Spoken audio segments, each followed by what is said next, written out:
अभी आप सुन रहे हैं जसोधा रिकॉर्डिंग स्टूडियो रामपट्टी से।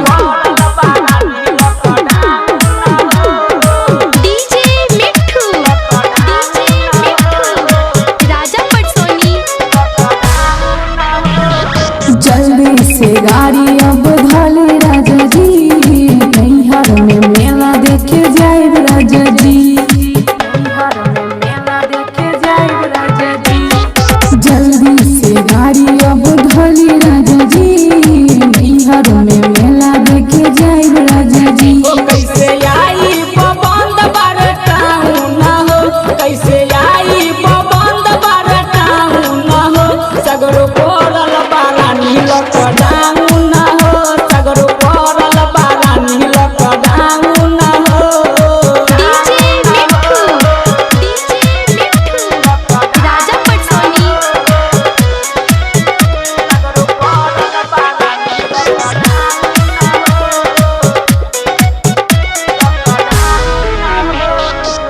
छठा देवर बकलोल बारुए, जाए में बरका तो झोल बारुए।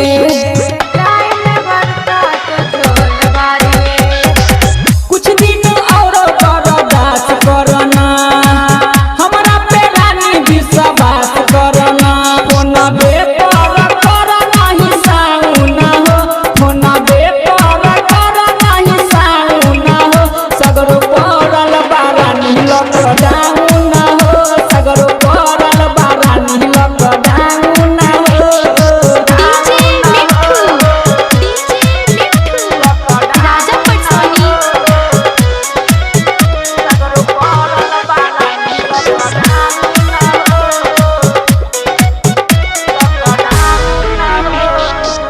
राइटर सोती लाल कहने बाजी, अजय